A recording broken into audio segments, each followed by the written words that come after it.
بسم اللہ الرحمن الرحیم۔ السلام علیکم ورحمۃ اللہ وبرکاتہ۔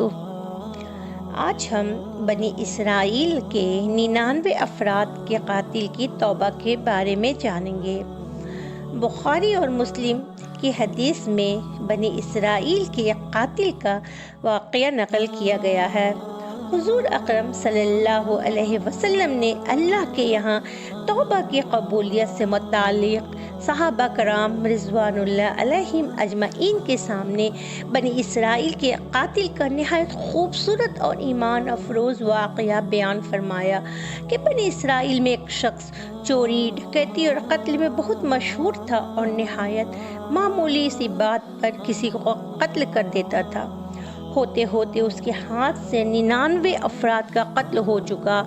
اس کے بعد اس کے دل میں احساس پیدا ہوا کہ مجھے بھی تو اللہ کے یہاں جانا ہے۔ چنانچہ یہ فکر بڑھتا رہا اور لوگوں سے معلوم کرنے لگا کہ کیا میری توبہ قبول ہو سکتی ہے یا نہیں۔ کسی عالم شخص سے ملاقات کی فکر ہوئی کہ معلوم کیا جائے ایسے شخص کی توبہ قبول ہوتی ہے یا نہیں۔ لوگوں نے اسے ایک عابد شخص کے پاس جانے کا مشورہ دیا اور اس شخص نے اس کے پاس جا کر مسئلہ معلوم کیا کہ کیا میری توبہ قبول ہو سکتی ہے اور کیا میری مغفرت ہو سکتی ہے، جبکہ میں نے 99 انسانوں کی جان ماری ہے۔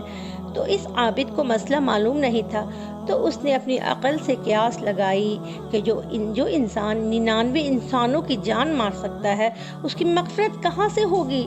چنانچہ اس نے کہہ دیا کہ تیری توبہ قبول نہیں ہوگی۔ اتنا سننا تھا کہ اسے جلال آ گیا اور اس نے اسے بھی قتل کر کے 100 پورے کر دیے اور کہنے لگا کہ جب میری توبہ قبول نہیں ہوتی ہے تو لاؤ تجھے بھی ختم کر کے 100 پورے کر دیتا ہوں۔ چنانچہ اس نے 100 پورے کر دیے، مگر اس کے دل میں تردد باقی رہا کہ میری مغفرت کی کوئی شکل ضرور ہوگی۔ اس لیے اس نے لوگوں سے پھر معلومات کا سلسلہ جاری کر دیا کہ روئے زمین میں سب سے بڑا عالم کون ہے، اس کے پاس جا کے معلوم کروں گا، وہی صحیح مسئلہ بتا سکتا ہے۔ آخر لوگوں نے اس کو بتلایا کہ فلاں جگہ ایک عالم رہتا ہے، اس سے جا کے معلوم کرو۔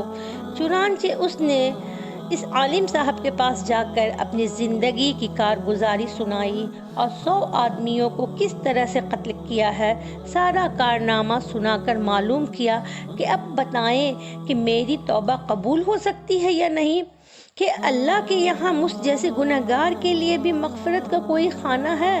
تو اس عالم صاحب کو چونکہ علم تھا تو اس نے بتلایا کہ تیری گناہ معاف کرنے میں اللہ کے یہاں کیا رکاوٹ ہے۔ اللہ کی رحمت کا سمندر تجھ جیسے گنہگاروں کے گناہوں سے بہت بڑا اور بہت وسیع ہے۔ چنانچہ اس عالم صاحب نے مشورہ دیا کہ تو فلاں جگہ سفر کر کے جاؤ، وہاں کچھ لوگ اللہ کے بندے رہتے ہیں اور ان کا مشغلہ صرف اللہ کی عبادت ہے، ان کے ساتھ مل کر اللہ کی عبادت کرو اور نادم ہو کر اپنے گناہوں کی معافی مانگو، انشاءاللہ تمہاری مغفرت ہو جائے گی۔ جب اس شخص نے نیکی کاروں کی بستی جانے کے لیے آدھا راستہ طے کر لیا تو ملک الموت آ گئے اور اس کی موت ہو گئی۔ اب اس کی روح لے جانے کا مسئلہ کھڑا ہوا۔ آسمانوں سے رحمت کے فرشتے بھی آئے اور عذاب کے فرشتے بھی۔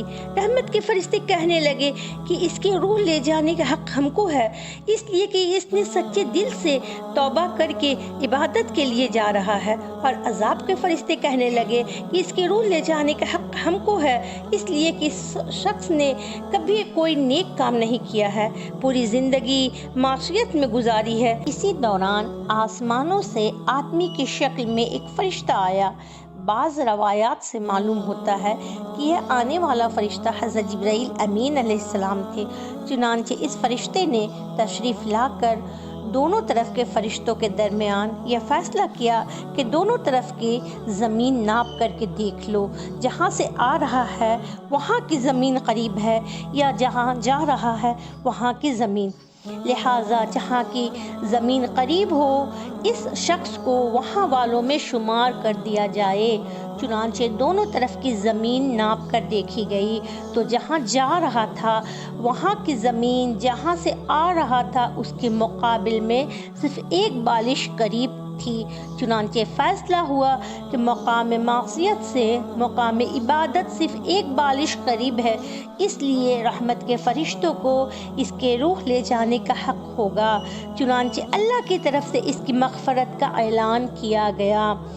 ایک روایت میں آتا ہے کہ فاطمہ رضی اللہ عنہ فرماتے ہیں کہ حسن نے فرمایا کہ ہم سے یہ ذکر کیا گیا کہ اس شخص کے پاس جب ملک الموت آیا تو وہ شخص سینے کے بل اس زمین کی طرف گھسیٹتا چلا گیا۔ حدیث قدسی میں آتا ہے کہ میں اپنے بندوں کے ساتھ اس کے گمان کے مطابق ہوتا ہوں، وہ مجھے جہاں بھی یاد کرے میں اس کے ساتھ ہوں۔ باخدا اللہ تعالیٰ اپنے بندوں کی توبہ سے اس طرح خوش ہوتا ہے جتنی خوشی تم میں سے کسی ایسے شخص کو ہوتی ہے جس کا جانور بیابان میں گم ہو کر پھر اسے مل جائے۔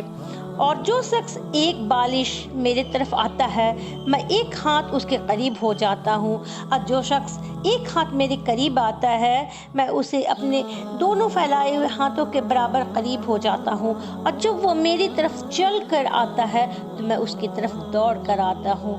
معلوم ہوا کہ انسان جب بھی سچے دل کے ساتھ توبہ کرے گا تو اللہ تعالیٰ ضرور قبول فرمائیں گے انشاءاللہ۔ یہ واقعہ خصوصاً ان حضرات کے لیے حوصلہ افزائی کا سبب ہے جو بڑے بڑے گناہ کر کے مایوسی کی زندگی گزار رہے ہیں، کیونکہ شیطان انہیں مایوس کرتا ہے۔ بہرحال گناہوں گاروں کو شیطان کی باتوں میں آ کر مایوس نہیں ہونا چاہیے، بلکہ اللہ کی رحمت سے اچھی امید رکھ کر سچی توبہ کے ذریعے اپنے آپ کو پاک اور صاف کر لینا چاہیے۔ اللہ تعالی ہم سب کو عمل کی توفیق عطا فرمائے، آمین۔ اگر آپ کو اسلامی واقعہ پسند ہے تو ہمارے چینل کو سبسکرائب ضرور کر دیں۔ اللہ پاک آپ سب کا حامی و ناصر ہو۔ اللہ حافظ۔